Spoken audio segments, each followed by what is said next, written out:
Welcome to the Publish Her podcast, a place where you can come to get inspiration, motivation, help, encouragement, and support in your journey to write, publish, and sell your book.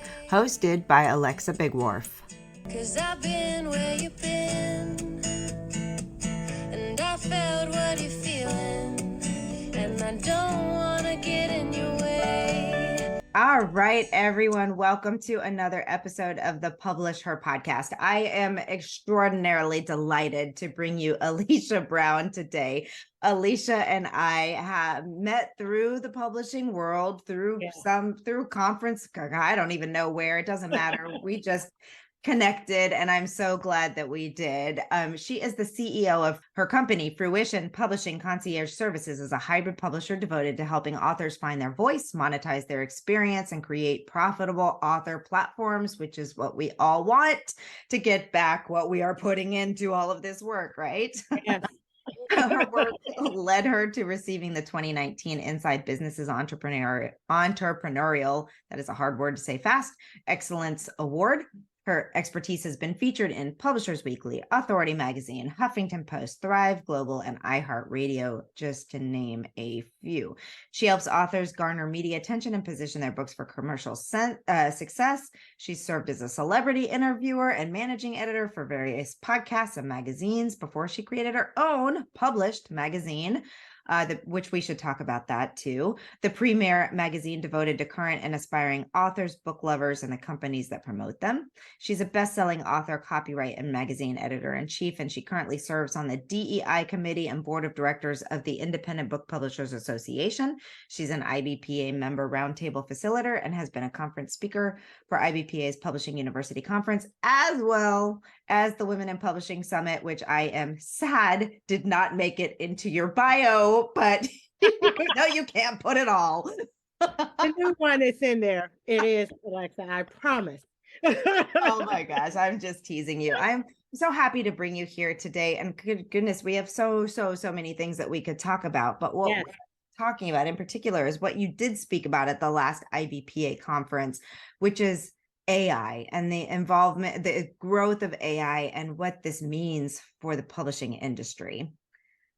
So thank you for being here. And I guess that, so the biggest question I think there's a lot of fear around AI, right? And I know I just got my my little booklet from the Authors Guild, the Spring 2023 thing, and it has the huge thing about AI and what it means. And we're seeing like publishers already and awards competitions and writing competitions already seeing stuff that's clearly AI.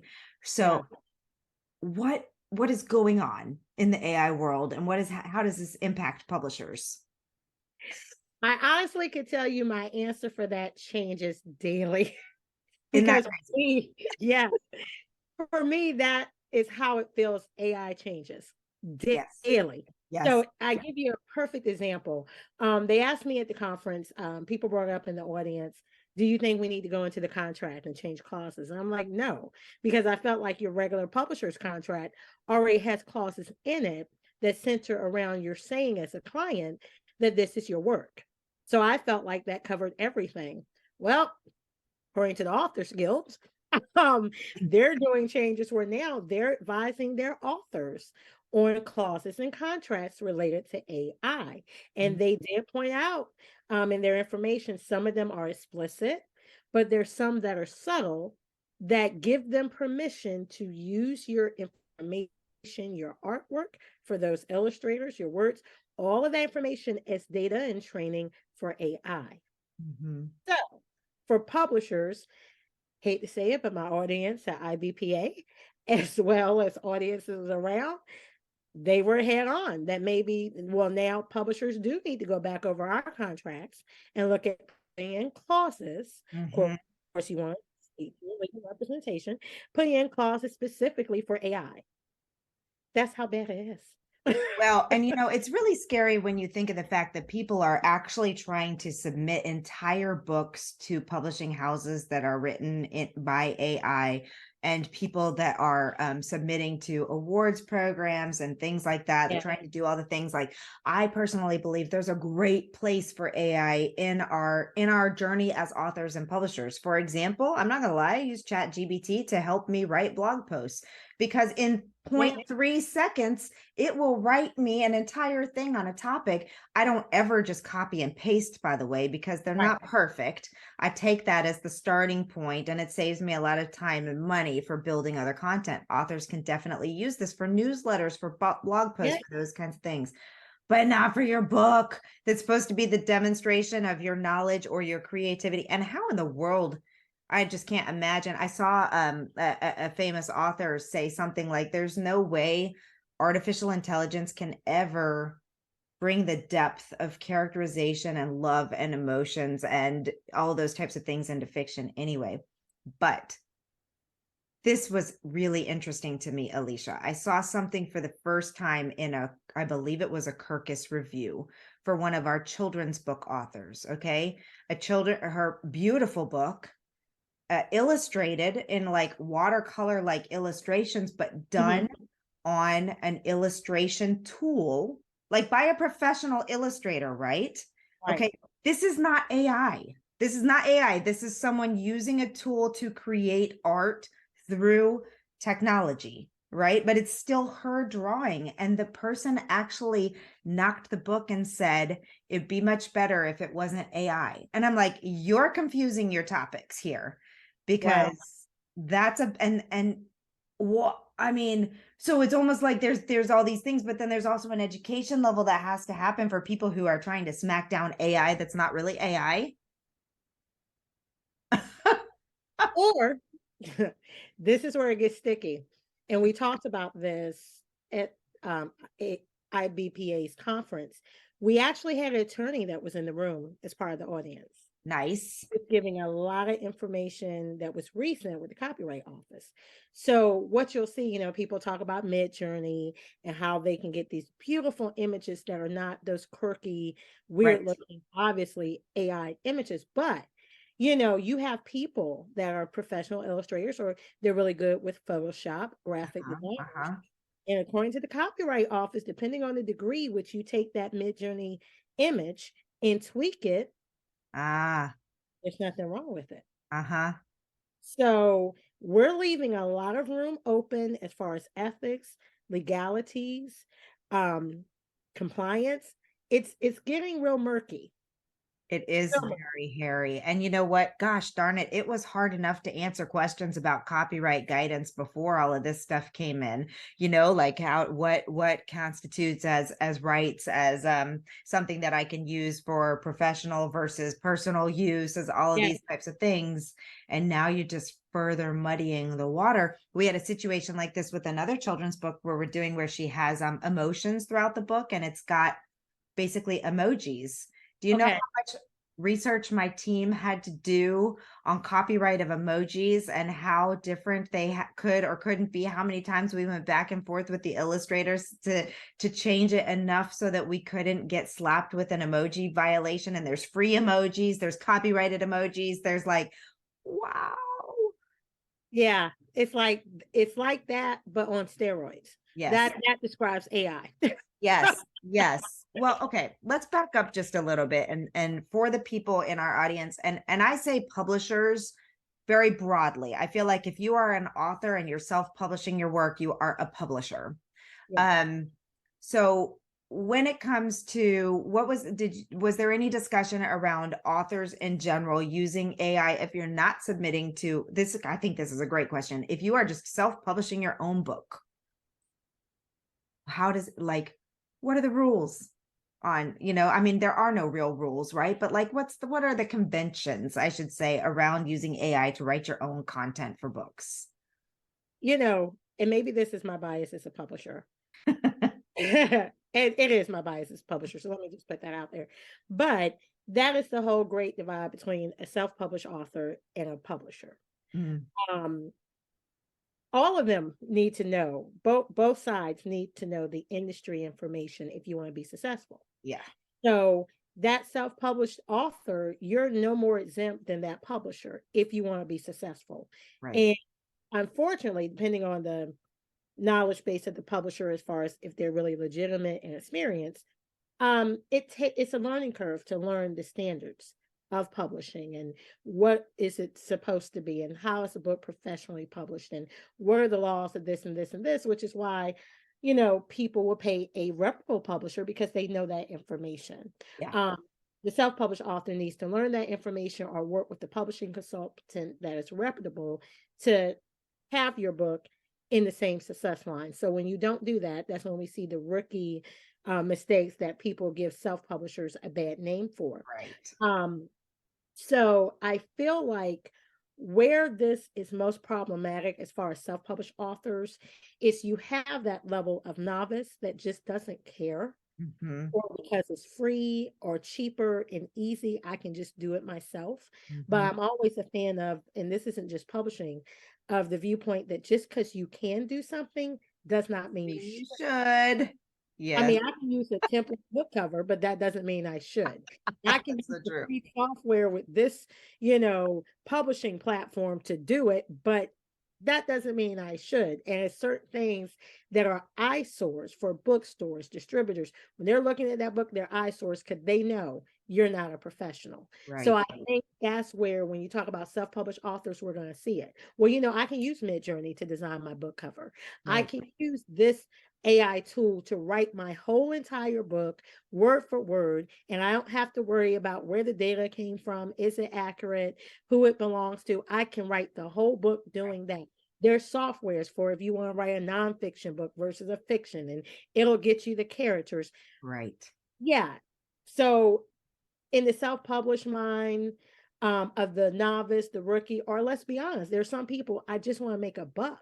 So Yeah. if I can use these free things or low cost things to do what I cannot do and what I don't know to do, I'll do it and I'll throw it out there and see how much money I can make off of this. That's what's really going to hurt the industry. But that's always the case with technology and these things. Yeah. Is you have people that don't care. You have scam artists. You have people that don't know any better and they think this is the new and greatest and I can do it and don't understand the legal implications, the compliance issues, the ethical issues. So yeah. Well, and the thing I think that a lot of people may not be thinking about AI, artificial intelligence, is that a computer or a website only knows what it can gather from what's already out there. So in my opinion, you are almost it's plagiarism of Yeah. ideas and even in some cases probably word for word sentences. And how do you know? So that's one piece, because it can only pull what it can find that's Yeah. already out there. Okay. And then the second piece is, if you're writing something that requires some level of documentation or footnotes or sourcing, how in the world would you know where that information is coming from? You can't just make a statement claim about something and not source it. I've used it for research, and my questions were specifically the questions I gave it, I specifically asked for the citation. Good. And when I looked That's at the cool. I didn't know you citation, could do that. yes, you can. And when I look for the citation, I would say sometimes 30%, 50%. That's not what the actual research said, even though you cited it. Interesting. Mm-hmm. So you're essentially you're just creating more work for yourself if you're trying to do stuff like this. Now, don't get me wrong. Again, I said, like the other day, I tested it out because I'm hearing all these people talk about it all the time. My team loves to use it for helping create social media stuff and quick snippets and things like that. So I was like, you know what, I'm going to try this out.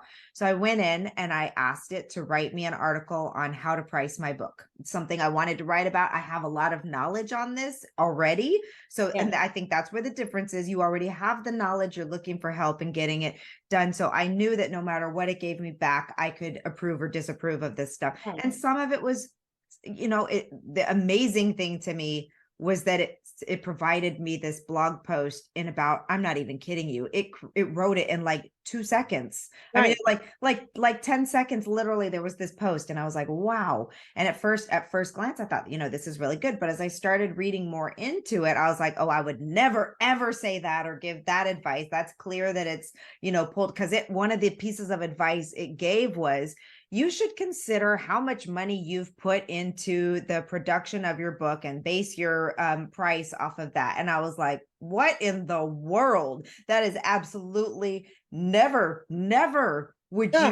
would you price your book based on how much money you spent, or we would all be charging $5,000 for every Yeah. like never.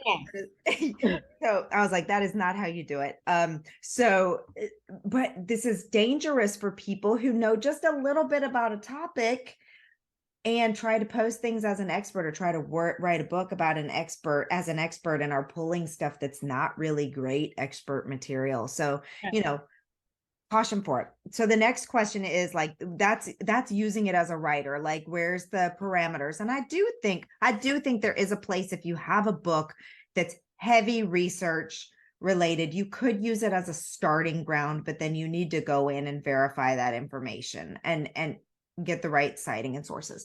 Now, as publishers, as people who are working with other authors, this is where it gets real crazy. Like, how do we even know when we're reviewing books? And that's one of the biggest things that was the question from the audience. And here's the caveat. There is software to help you detect if something is AI written. So, okay, just like plagiarism software, it's pretty much the same thing. But those pieces are only as good as the recent model. yes. So like ChatGPT to have level 4 now instead of 3. Well, what if your model is detecting it based on level 3, and now we have level 4, 5, 6?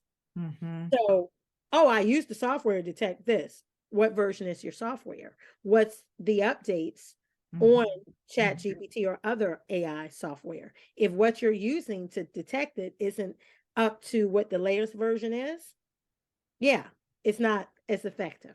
Right. So I always said, or what I shared at the conference was, as publishers, we have to do our due diligence. That's just our job. But the more advanced the tech, and this is where it's problematic, the more advanced the technology gets, a lot of the tools to detect it are not as advanced. So it's always, sometimes it feels like you're running behind to catch something that has ran further than the detection tools. So good luck with that.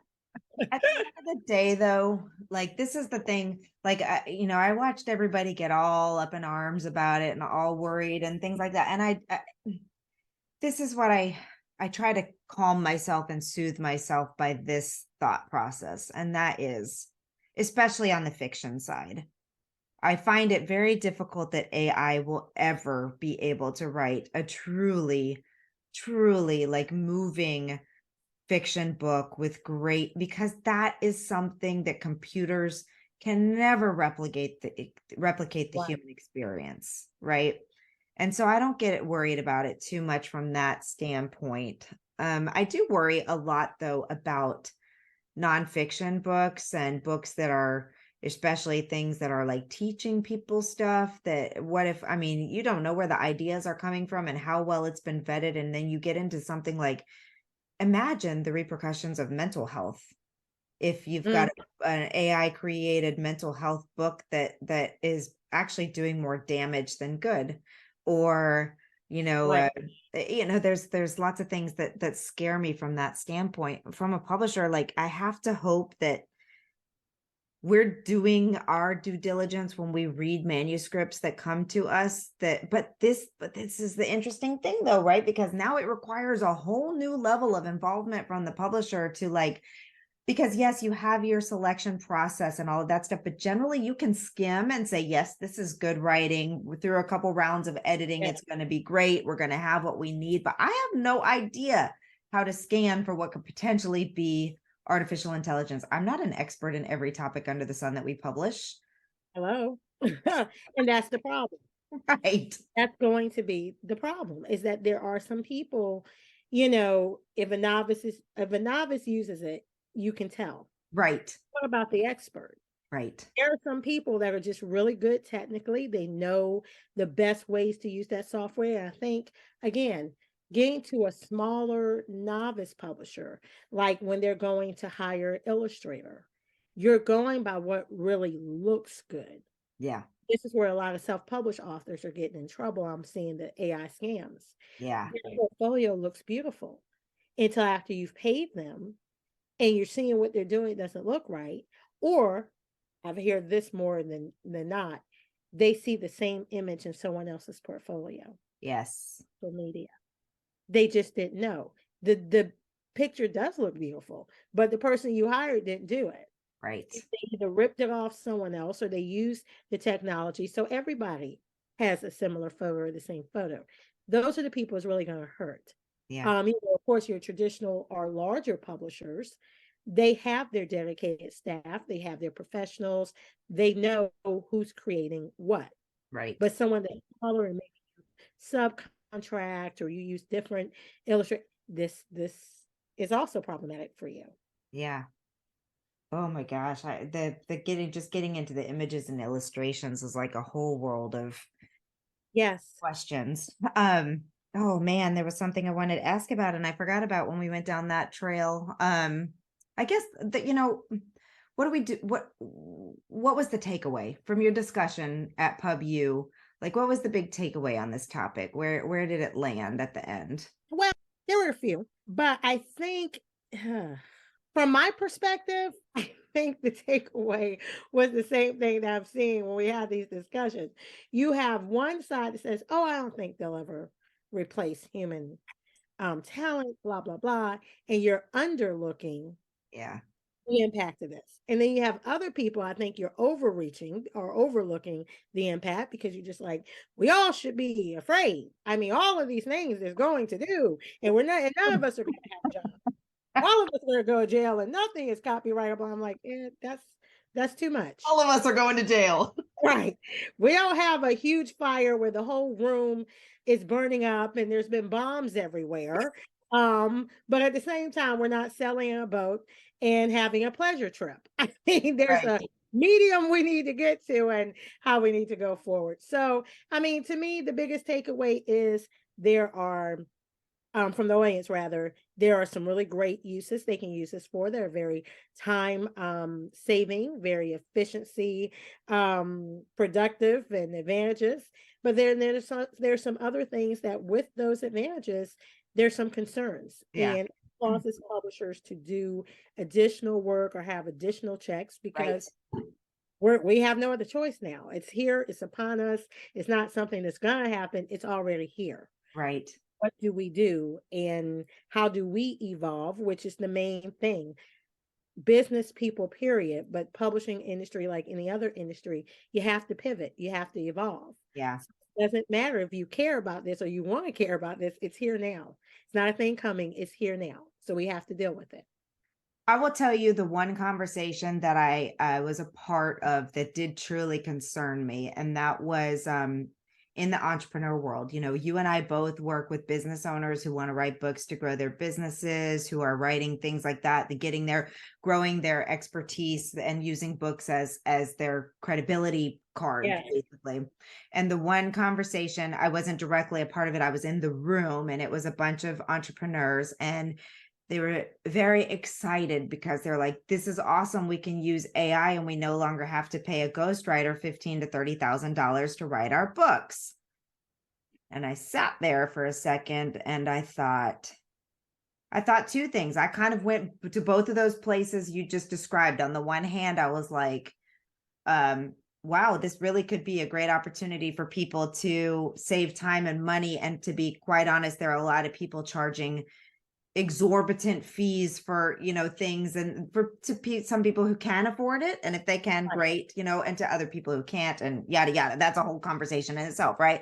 But then the other piece of it was, yikes, this is terrifying, because we already, as publishers and as experts and as industry professionals, already have a hard enough time weeding out the garbage from the good stuff. And now you're going to have potentially all these people who are just letting something write it for them. Who knows what level of editing they're going to have go into it, all these things. So, I mean, I think the answer is probably someplace in the middle. You will probably have some people do that. You will probably have a lot of people who may use it as a starting point. But then my mind got going and I was like, what if ghostwriters now are shortcutting the system, and unbeknownst to the author, using AI to write the book? And I mean, there's just so many questions. It's like, and then Yeah. how do people know I just paid this person $50,000 to write my book, and then I find out that they didn't write it, that ChatGPT did? I mean, that's happened to big celebrities where it wasn't an artificial intelligence issue, but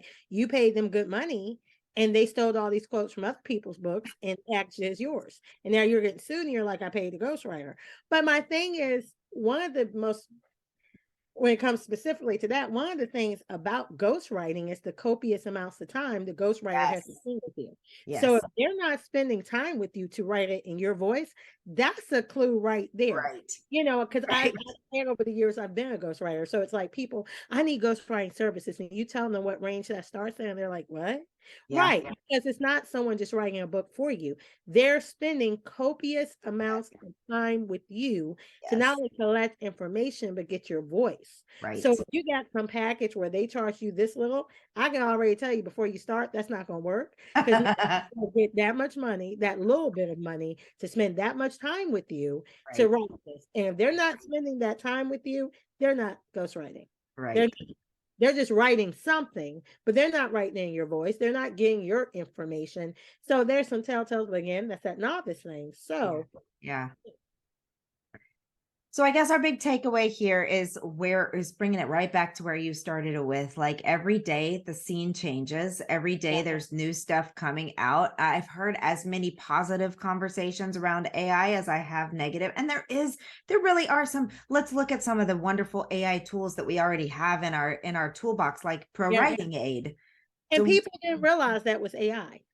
I don't know how they couldn't realize it, because they talk about it and say this is AI technology for editing, right? But I guess if you're not listening to that, okay, that was maybe a not nice thing to say. Yes, that is a form of artificial intelligence. It's data mining. It's pulling content. It's using AI, literally AI, to pull and put stuff together. And that's great. But you know what? They also always say this does not replace a live editor.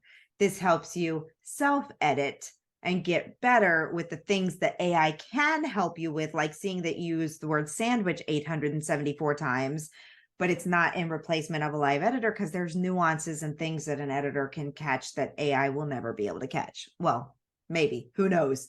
There may be a day that robots are smarter, the computers are smarter in all things, but it's going to change. And I think it's an important conversation to stay on top of. I think what you do need to know as a writer is that if you are writing your book with AI, publishers and especially the big ones and competitions, especially ones with cash prizes and things like that, they're onto you. So don't do it. And you look at AI, what I suggest is you look at it like an assistant, like a virtual assistant. Yeah. The tool is there to assist you. It's not Yes. to replace you.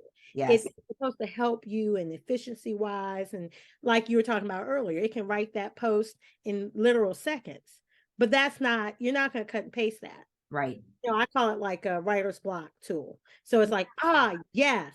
And now I'm going to go in and do what I do. So it's like, it's the same thing. AI, and I'll say for publishers and authors alike, what's really our burden is to learn how to appropriately use the technology. Yes. Because when you learn that, you learn all the ways efficiency wise it helps you, productivity wise it helps you. You learn how to use it properly. You're not going to use it to say, oh, I don't have to do the work now. I don't have to write a book. I can just plug in a software and write a book. That is not what a professional would do. So learn the advantages, learn the pros and cons, learn the legalities and ethics. And most importantly, if you do this piece, learn how to use the technology properly. Then you're fine. Yes. It's when you try to go rogue and not, do the quick fix, the cheap fix, the easy fix. That's most of the time when you're beginning down a trail of trouble. Yeah, I would agree. And authors, like, it can have a great place in helping you create usable, quick and easy content for social media, quick posts, quick blog posts, quick things like that that aren't, that you can modify easily into your own voice, into the way you would say and do things, but can save you a ton of time. So I highly encourage you to check it out if this is a place where you struggle, because I know for marketing, I'm sure it's like this with your clients too, but what we hear the most from people is that they just don't have the time. They know they need to do all of these marketing things. They can't maybe hire a virtual assistant to help them create all their social media content. So in that case, there's a lot of real benefits to using it, but oh, it kind of hurts my writer heart to even imagine that someone would want to try. Like, and that's the other thing I feel is that, like, I want to write books because I want to write books. Right. That's the beauty of it. You're using your voice. You're seeing at a certain angle. You're not just gonna carbon copy something. Right. You know? We were having this conversation because in addition to this, our publishing company now has a production company. And we were critiquing a recent production. I said, it's like a photographer. I can give 10 professionals the camera. Yeah. In camera. All 10 should be able, if they're professionals, give me a quality photo. But there's going to be that one that has the eye. And I Yeah. can't teach you the eye. You Yeah. can't go to school for the eye. It's a gift. They just have it. Yep. That's how good writers are. I Yeah. can give a person that write the same material, same topic, and you all could write a great book. But that one person that just has that special skill or that artistic flair, your book's going to be different from this Yep. person. When you use technology, you can't say that. Yeah. Because everybody's book can basically be the same, but a writer, an author, that's the gift, that editor's pen where you can just create and imagine. And that's what we fall in love with when we read books, not Yeah. what a computer's going to kick out word for Yes. word. Yeah. Exactly. That is very well stated. And I think we can wrap that conversation up by just saying, pay attention to what's happening in it. Make sure that if you're using any kind of AI in anything that you're doing, whether it's images in your books, whether it's illustrations, and we're not saying you can't use it for those things. We're saying that's very gray water. So be careful in there, and don't submit a story to a writing contest that you didn't write.